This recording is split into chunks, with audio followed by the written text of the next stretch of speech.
Hello, viewers. Welcome and thank you for watching my show, MAO Chat. My show gives Miss America fans and volunteers the opportunity to get to know title holders, as well as gives title holders the opportunity to share their social impact initiatives. My guests today are Miss California 2019 Eileen Kim and Miss Hawaii 2019 Nikki Holbrook. Ladies, welcome to my show. Hi, thank you so much for having Hi, it's us. such a pleasure to Hello. have you. I appreciate you taking time. And I just Thank learned you. that you guys know each other. You've competed for years and you were roommates at Miss America, right? Yes, everything happens for a reason, and You Nikki's were and my paths right. always cross in the Very, very best way cool. possible. And So I don't mind. yeah, so can you both tell me about your background and how you got involved in pageants? And we'll start with Eileen first this time. Tell us about your Sure. background and how you got involved in pageants.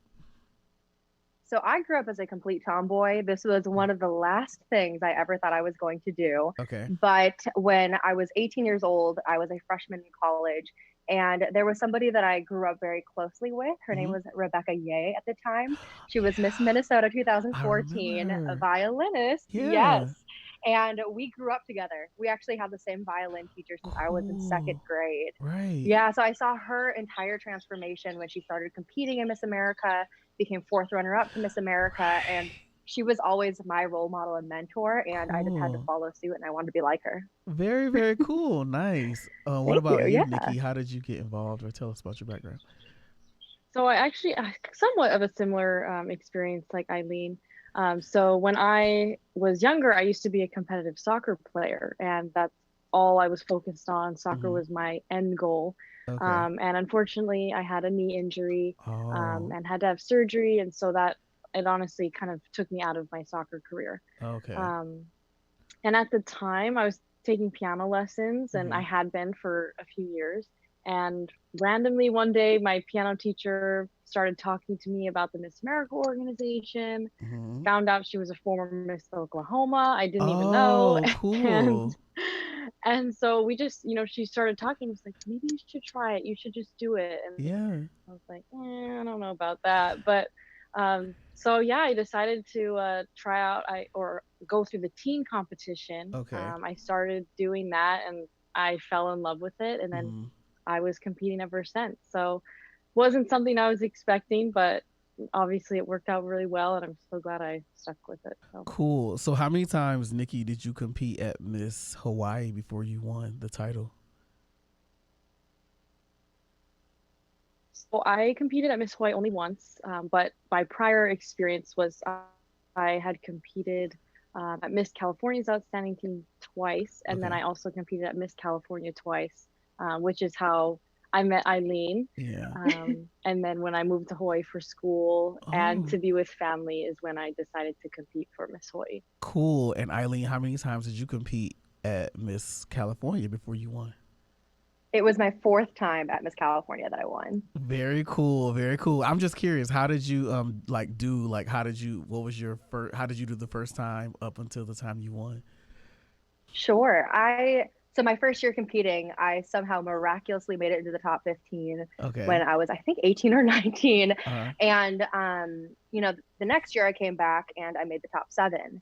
And that was the first time, I really went through a transformation within myself and my own confidence and my belief.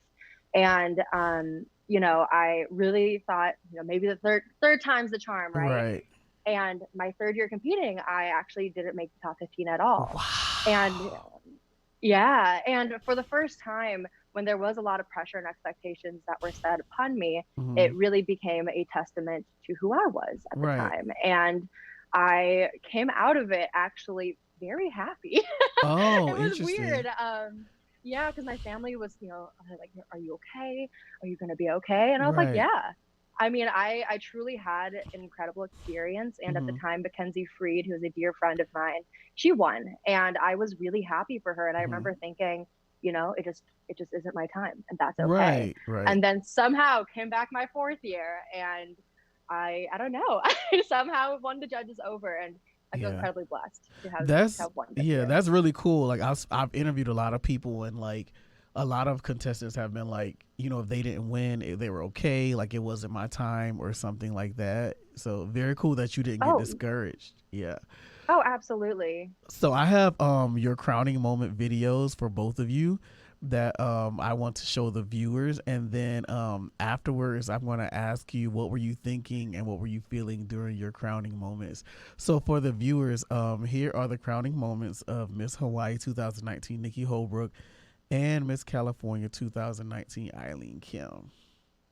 Our new Miss California 2019 is Miss Culver City. First runner-up, Miss Marin County, Jane Kennedy.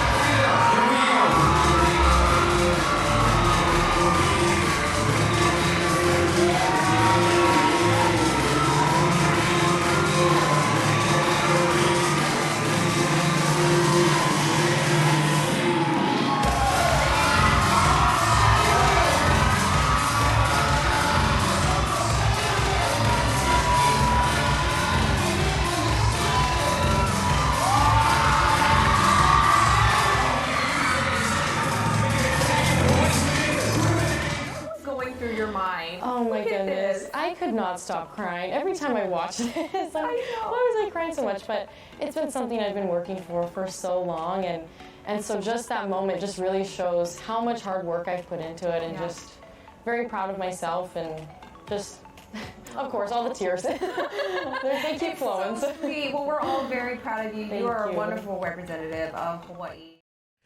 Cool. So I'm always curious, what were you thinking and what were you feeling in your crowning moment? Nikki, we'll start with you this time.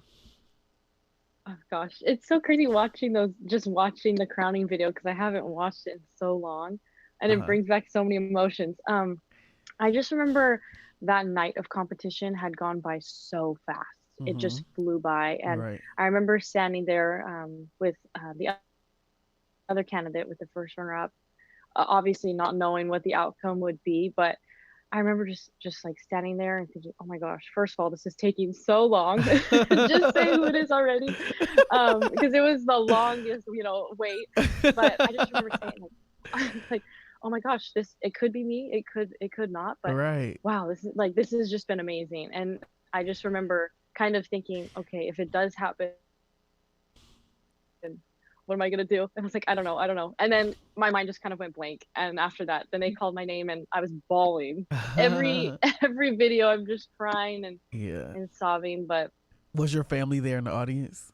they were, and that's what made it more special too. Is a lot of my family flew out to Hawaii, and some of my family that were on the other islands, they flew out to come watch. And so it was really special to have them there, and probably another reason why I was so emotional. Cool. What about you, Eileen? What were you thinking? What were you feeling in your crowning moment? I feel like my facial expressions are pretty expressive, but I mean, I remember standing up there, and that entire week I had so much fun. Okay.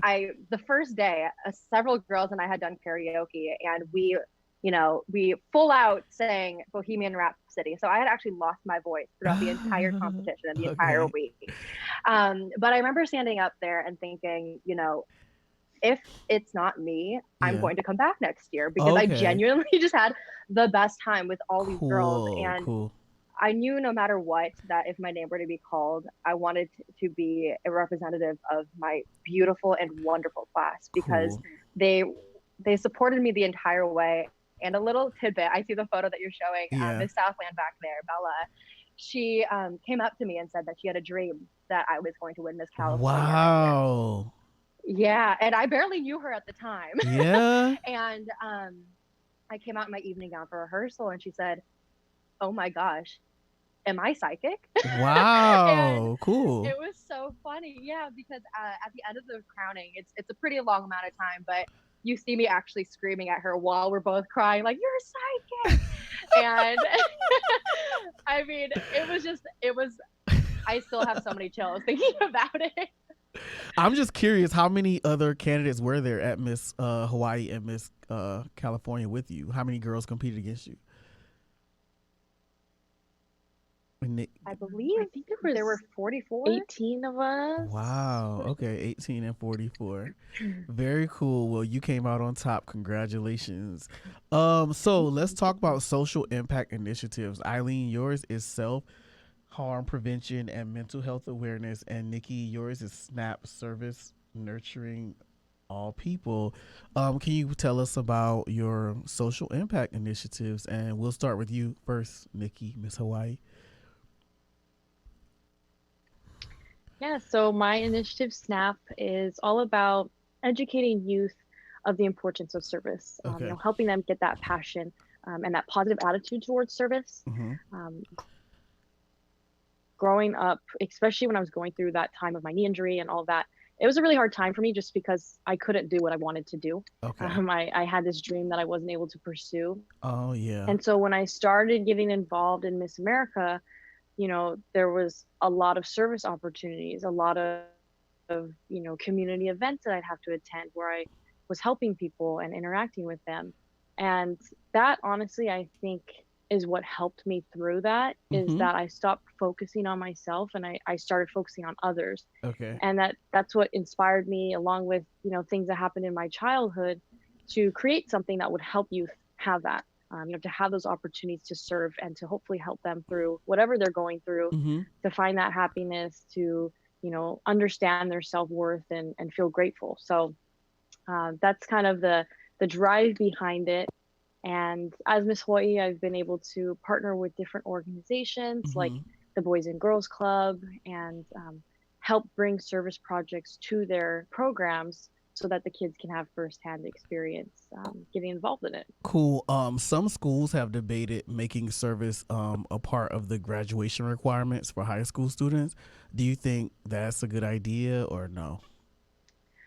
Personally, I've actually thought about this one a lot, because at my school it wasn't required. Okay. It was something extra that you could do. Mm-hmm. And personally, I felt that was more beneficial, because if you make it mandatory, a lot of times students will get a negative I see.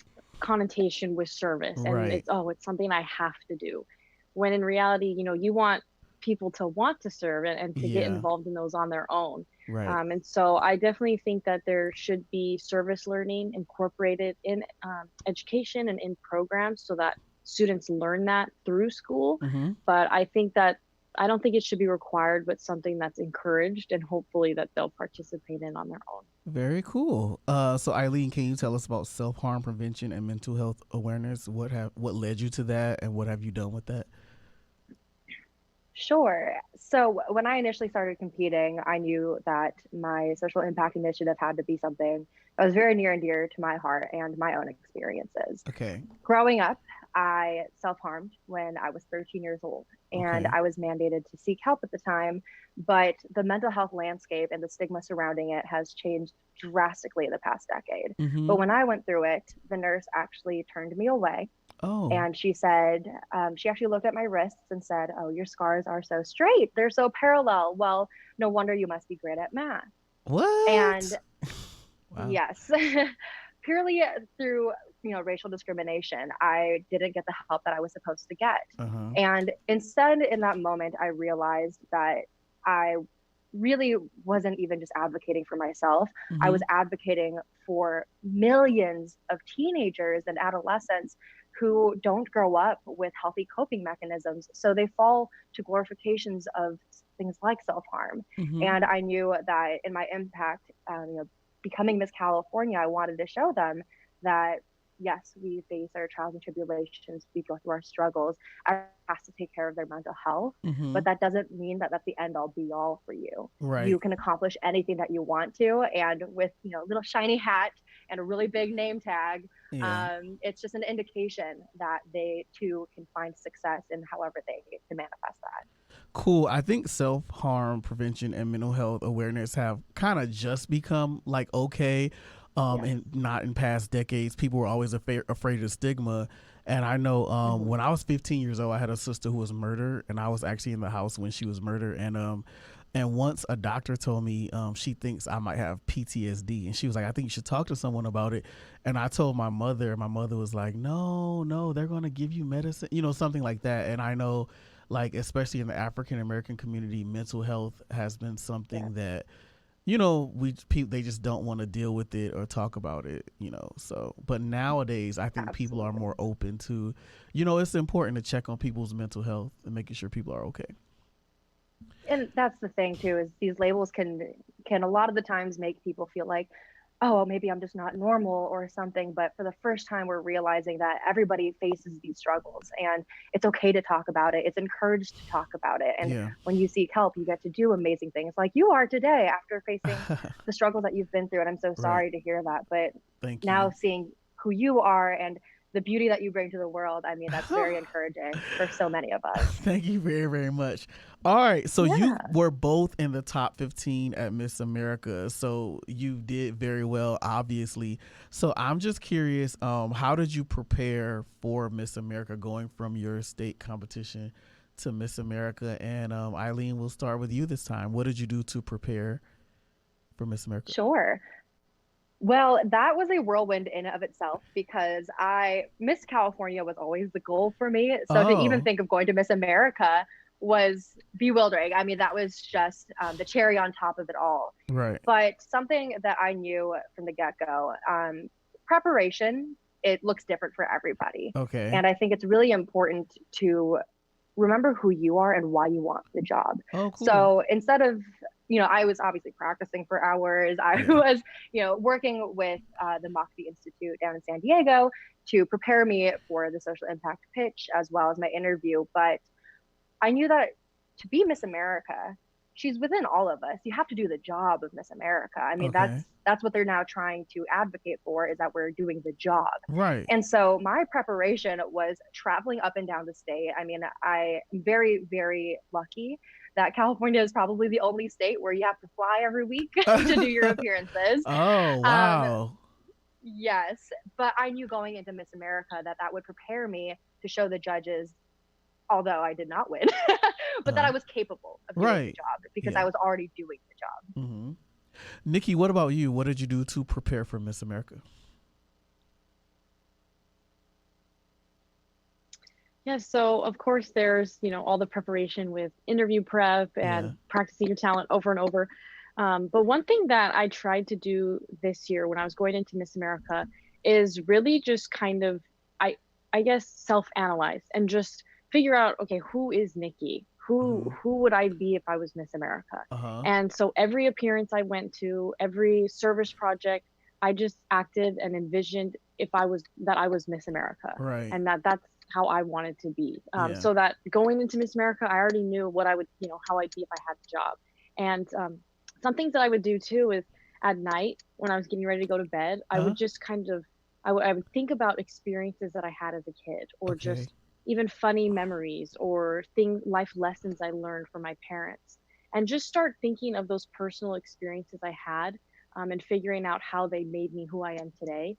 And hmm by doing that, I felt that it made my interview stronger. It made me communicate stronger because Right. I was able to understand what made me the way I am today, and hmm why I feel certain ways, or why I'm passionate about certain things. hmm And so that was one thing that I did differently than I had, in years before, Right. was just figure out, okay, who's Nikki? What makes me me? Yeah. And really just find my genuine self. That is really cool because I'll ask you guys this question later, but a lot of times when I talk to title holders and I ask them to give advice, they say be yourself, your authentic self. So it seems like you found that, but we'll talk more about that later. So I want to talk about talent. So both of you play instruments. How long have you been playing? What piece did you play at Miss America? Yeah. I'll start, I guess. Yeah. Whoever. I've been playing the piano since for 16 years. I was trying to do the math in my head. Since I was 4, and I performed Concerto in A minor by Okay. Edvard Grieg, and it was a really special piece because that was one that I had worked with my piano teacher who introduced me to the Miss Mhm. America organization. Right. So it was pretty special. And I wanted to choose something that was difficult, but that was a little bit flashy, that would be Okay. interesting for the audience. Mhm. But yes, a lot of prep, a lot of repetition. Eileen probably knows that with instrumentalists, you gotta over and over. I'm just curious, do you get nervous? Because I play the piano too, and I certainly will always get nervous before I had to do a recital or something. I'm just curious, do you get nervous? I do get nervous, but to be honest, it was so weird when I was going to perform at Miss America. Uh-huh. I didn't get nervous. It was the Cool. weirdest thing. Nice. I think it was just because I was so excited and grateful to be there that I was like, Uh-huh. well, if I mess up, I'm already here, so I'm happy to be here. But it was really cool. It was really Yeah, so I'm going to play your talent videos in a minute, but Eileen, tell us about your talent. How long you been playing the violin? Sure. I've been playing for 20 years on the dot. Wow. Yes, I started when I was awesome. 3 years old, Oh my and I gosh, played. really? I know. I have no idea. I have students who are actually about that age, so it's possible. It's doable. Cool. And I played the third movement of the Tchaikovsky Violin Concerto. Uh-huh. And for myself, I chose this piece because it was the first piece that I had done for my talent that was not with like the faces, because that's what I was known for at the time, Oh. but because it actually encapsulated a lot of the journey that I went through as a violinist. Uh-huh. I have unnaturally small hands. Okay. So I was actually not supposed to be able to play some of the techniques that I did play Mhm. during my talent. And I worked really hard. I did physical therapy, and to be able to become the violinist that I wanted to be, I wasn't really going to let anything Wow. set me back. So I played that piece because also it's very lively. It's very happy. And I think it was a really good indication of who I am. I think I remember Rebecca Ye when she played at Miss America, her eyes were closed. Yes. Yeah, Yes. I remember that. So when you play, do you keep your eyes closed or do you like leave it open or what? It definitely depends, but I do more so when I do classical performances, Uh-huh. because it's taking away another sense for you to be able to further connect with the music and the Yeah. audience. And Uh-huh. I don't know why. Sometimes it's not always encouraged, but I think it almost allows you to even further invest yourself into your Okay. performance and the story you're trying to tell.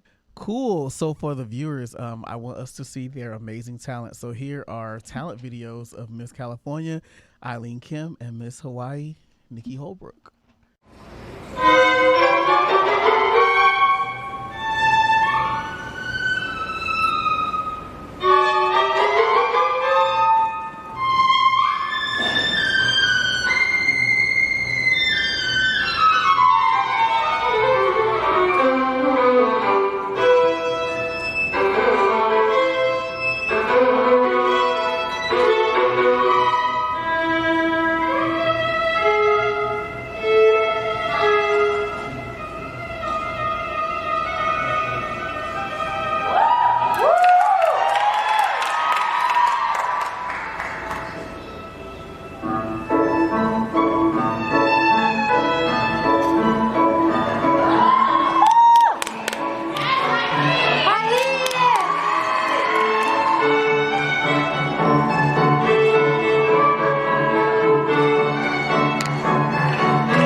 I could really see the passion when both of you were playing. Nikki, was that unforgettable that you were playing? That was a concerto in A minor. Oh, okay. I thought it was a different song. All right, very, very Oh. cool. Very, very cool. So can you talk about your experience at Miss America? Just something that happened that you won't forget. And Eileen, we'll start with you on this question. Ooh, there's so much. Okay. I mean, the one thing that I really have to say that was my biggest takeaway from Miss America was truly the friendships that came out of that and the sisterhood that we have all formed. I mean, I'm just gonna say it.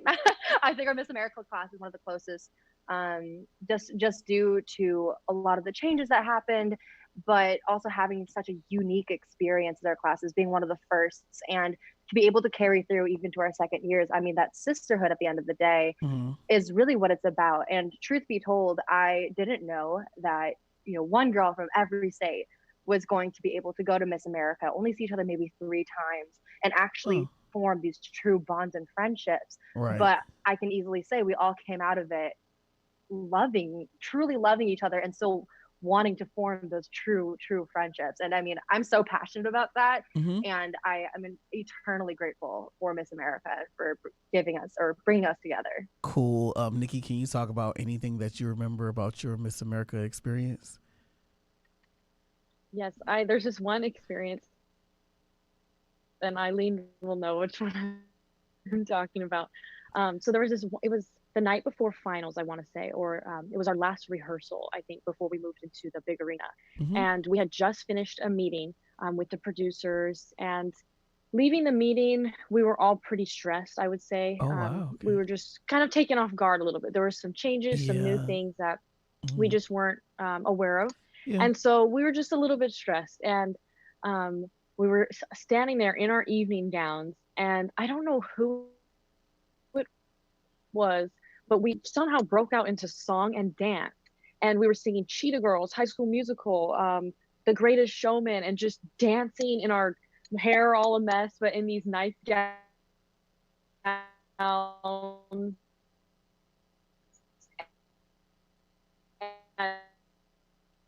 And just singing and dancing and just for most of it. And that just kind of showed to me what the sisterhood was all about, and that no matter what the outcome was, no matter what happened, we were there for each other. I see. And like Eileen said, we really only saw each other 3 times, but for some reason that bond is just something so special. Right. I think it's because we're all in a very unique experience, and we all kind of understand the struggles that as a title holder you go through, and just your experiences. And so it's a pretty cool relationship that you build, but that moment was something I'll always cherish. Very cool. I'm just curious, how did you feel about the reality show format? There were 3 judges that they gave you feedback right there. Did you think did you like it, or do you think you prefer the former format? What did you think about the format of the show? How about oh, sorry. Go ahead. I personally preferred the original way. Right. Just kind of leaving the judges' comments on their piece of paper. Yeah. But I will say, for entertainment value, is probably entertaining for the audience to watch. But I give a lot of credit to those ladies that were on stage that night that received that critique, because I know it was probably very nerve-wracking and having to receive that critique on television, but they handled it very well and were very poised. And so I give credit to those ladies, because I don't know if Kelly Rowland didn't like my piano. So What about you, Eileen? What did you think about the reality show format of the show? Yeah, I mean, truthfully, I wish that was something that would have been communicated to us beforehand. Oh. And yeah, I mean, we knew about it, I believe, when we got to Miss America, but prior to that, we didn't actually know that the format of the show was changing. Right. And so I think just communication-wise, I wish that would have eased a lot of tension, I think, amongst the candidates, just for our own sakes. Yeah. But you know, I have a lot of respect for the judges too, because I think it's really hard to be watching all those talents and see all these women of completely different backgrounds and how much they bring to the table. So I can't imagine it was easy Yeah. to make those decisions. But I mean, I wish I could have gotten some advice from Karamo, because I love Queer Eye, Oh, and I okay. would have loved to get his opinions otherwise. But I do wish that could have been handled a little bit differently. I see. So did they have swimsuit, the lifestyle and fitness category when you guys first started competing? And how did you feel about that being removed from the competition? Eileen, we'll start with you on that one. Sure, I personally loved the lifestyle and fitness portion of the competition. Objectively, it was always considered to be my weakest phase of competition. Okay. But for me, I knew that that was an opportunity to show off health and fitness. Uh-huh. And that's what it was really all about for me, although my body type might have been a little bit different from others. Yeah. But it was all that hard work. It was taking ownership of my body as somebody, you know, who self-harmed and faced eating disorders. Oh.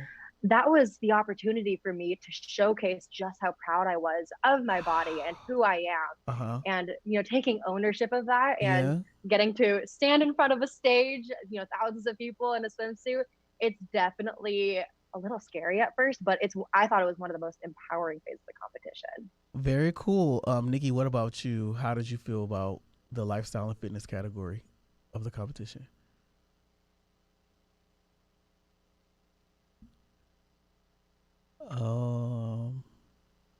Okay. Especially growing up, you know, love that. And honestly, preparing for swimsuit helped me prepare for my other phase of competition, because it took a lot of grit and dedication, going to the gym when I didn't want to.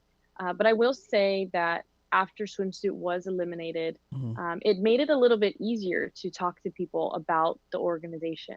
Right. Sometimes when I would be talking to someone and say, oh yeah, and then there's the swimsuit phase, they'd kind of go, oh, Yeah. you know, and have this automatic misconception Right. where I had to defend and say, no, I promise, you know, it's great. It teaches you confidence and it's empowering. But so it's a toss up. I loved it, but I mean, there are misconceptions that come with it when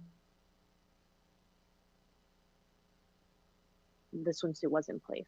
Right. I think most Miss America fans like the lifestyle and fitness category, but who knows? We'll see. You know, if they ever bring it back, we don't know. So, of course, we're going through a pandemic, and Miss America has been postponed this year, and many states have, postponed their competitions also. So, how did you react to the news of that? You know, how did you decide whether you were going to, you know, maybe give up the title or continue for another year? What did you think about that? Miss Hawaii, Nikki, we'll start with you on this question.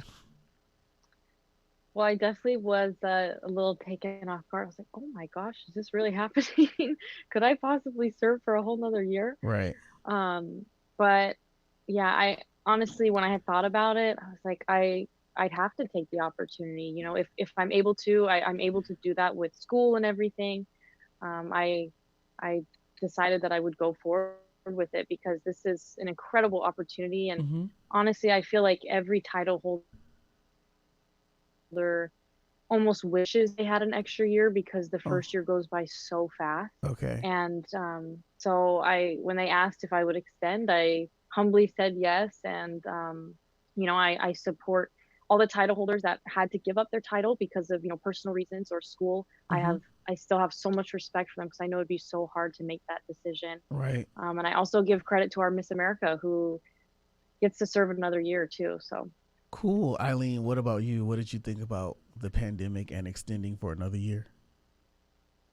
At the end of the day, jobs as title holders is to try to alleviate as much as we can for our communities. And I think taking on another year was definitely a shock. My director, Russ, actually called me while I was taking a nap, because he wanted to talk to me first about it. Okay. And I remember just sitting there being like, what is happening?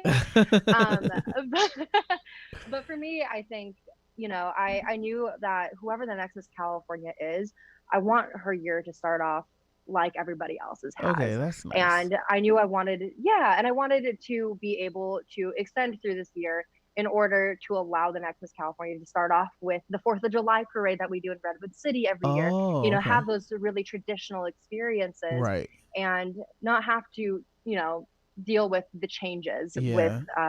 with the pandemic. Mm-hmm. And especially when I knew that I could, and I took another year off to go to law school. Oh, I mean, okay. it was the perfect timing for it all. And I'm incredibly grateful for the opportunity. And I'm also incredibly excited for the women now who have an extra year Yeah. to better themselves, find themselves, and to find what it means to be Miss California for them. Right. So I think I only have one final question for you. You know, there's a lot of ladies who would love to be in your shoes. They would love to, you know, be state title holders. They would love to be in the top 15 at Miss America. My last question is, what advice would you give candidates who are competing, you know, to be the next state title holders for winning their competitions and for being successful at Miss America? What advice would you give them? And Eileen, we'll start with you first. As you had mentioned before, being yourself is not something that can be said it can't be said too many times. Okay. Because I think there was it was a journey for me to truly understand who I was and what I brought to the table. Mm-hmm. But my last year competing, I knew who I was. And I am really silly. I'm goofy and I am not always serious, but I have the credentials almost to provide the experiences that I have and to be able to do the job. Right. And the story that I will always tell is that after I have been crowned Miss California, Mm-hmm. I'm very grateful for the relationships that I have fostered with each and every one of my judges. Oh. And one of okay. the first things that they said to me was not even congratulations. They came up on stage and they just said, "You are so funny. You are just so funny." And I said, well, that means this crown is just an indication that I should start my career as a comedian. But I mean, that in and of itself, they said, you know, I saw your resume and wasn't expecting you to be who you are, as cheerful and as funny as you are. And Right. that was the first time where I realized it truly pays off to be yourself, because you never know who those judges are looking for. And Right. if it's you of being silly and goofy, or maybe even not, Yeah. you might be the person that they're looking for. And Right. I'm so grateful because now I have made friendships with each and every one of my judges. Mm-hmm. Yeah, and as a judge myself, I know we look for people who are authentic. Nikki, what about you? What advice would you give girls who want to be state title holders and want to do well at Miss America? I would say it's actually one of the best things I think I learned was at one of the years I competed at Miss California, was the director had said to run your own race. And Eileen probably has heard that phrase before from her. But, you know, as you're going into competition or just preparing, to not focus on what the other people are doing, what the other candidates are doing, how they're preparing, how they look, you know, and that was something that I noticed, that if I was just focusing on what the other candidates were doing and thinking, oh, you know, they're so much better at this than me, or they speak so much more, you know, they're more eloquent than I am, or, you know, it distracted from my own prep, and it made me not feel good about myself and made me feel like I couldn't be myself. And so I would say run your own race, and of course make those relationships, build great friendships and be genuine.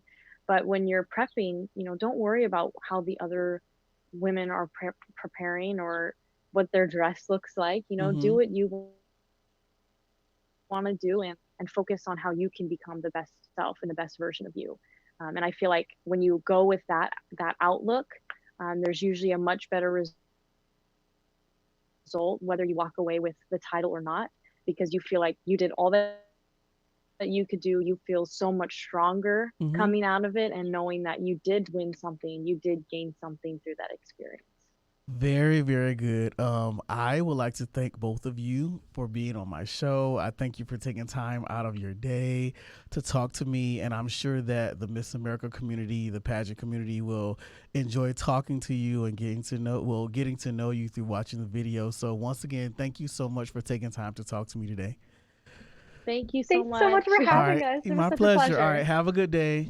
Bye-bye. Thank you. Aloha. To the viewers, once again, thanks for watching. I hope you enjoyed the show. If you like my videos, please subscribe to my YouTube channel.